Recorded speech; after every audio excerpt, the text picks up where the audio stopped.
All right, let's begin looking at Russia in the early modern or modern era, 1450 to 1750.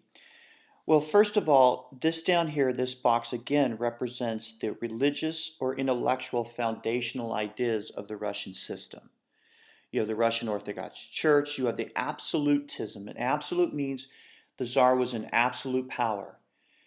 They had been influenced by Byzantium, and then they're going to have the idea of selective westernization, technology and military organization, but no enlightenment from the West.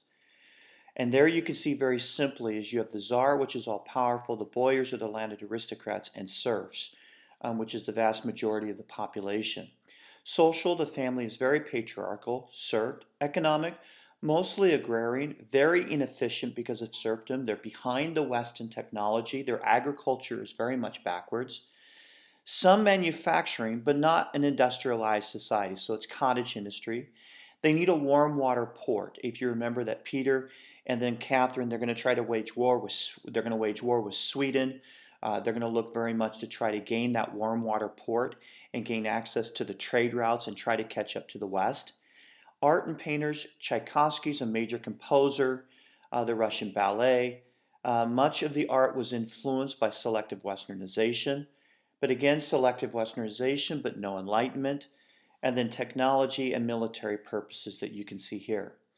Now, what's going to begin to change and alter Russia is a loss in the Crimean War in the middle part of the modern era to the Ottoman Empire. And they're going to try to wage war with the Ottoman Empire to gain that warm water port. The British are going to basically look at the Russians as a threat, and they're going to back the Ottoman Empire, which is weakening at this point in the modern era. And the Russians are going to be defeated greatly. And it's going to show Tsar Nicholas II and then Tsar Alexander II that if Russia does not industrialize, that it's going to fall completely and hopelessly behind the West and be taken over by the West. So that's a very quick snapshot of the modern era.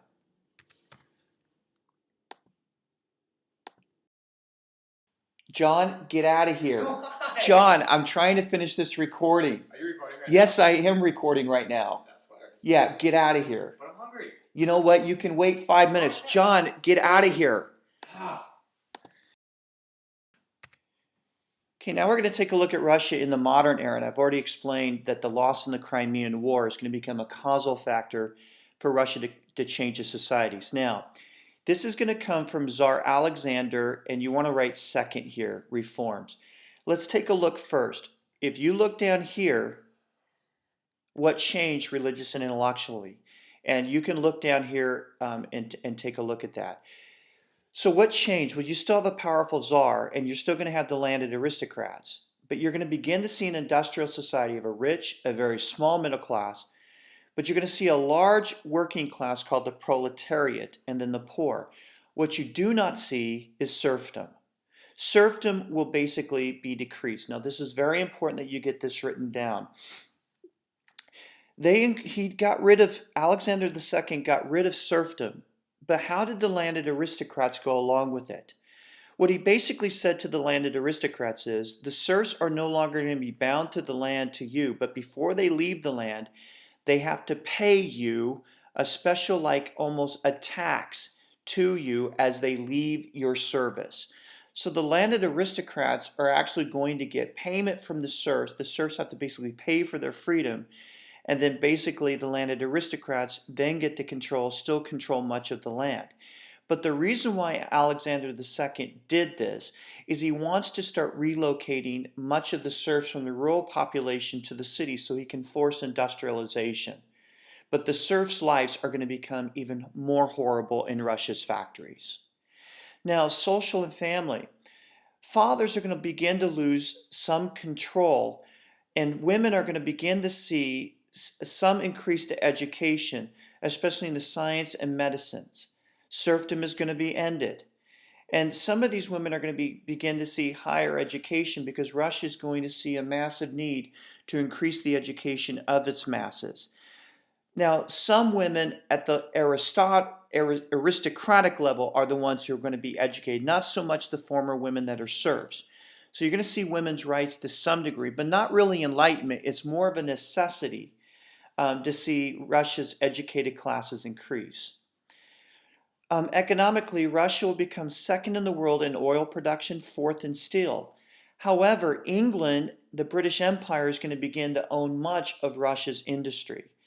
Now, I want to show you one thing down here that's going to change, and that's right here.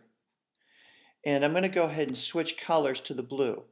You're going to see different groups develop, especially the children of the landed aristocrats, as they become more educated. You're going to see some become anarchist, which means they want to turn Russia completely and blow up the Tsar and completely create chaos.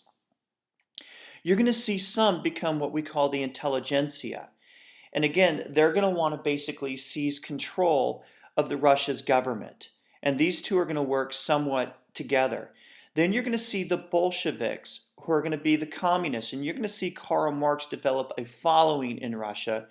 And then you've got some in the middle class that want to bring in the Enlightenment ideas of private property, property rights, and voting. But you're going to see Russia become basically, during this era, basically a seedbed for revolution. The czars will end serfdom, but they're still going to try to remain absolutely controlled by industrializing with no enlightenment. And you can see here art, and then you can see technology here. However, one thing I do want to point out, Russia, in Japan, they're going to start imperializing China. Russia is going to start imperializing and try to take over China as well, and they're going to fight a war and lose with Japan. But Russia's nationalism is going to be seen in two ways. One, Russia is going to support Serbia to break away from the Ottomans, because Serbia is Slavic and so is Russia. But on the other hand, Russia is going to crush the Poles for their nationalism. So on one hand, Russia is going to help nationalism in the Balkans, but yet crush it in Eastern Europe by crushing the Poles.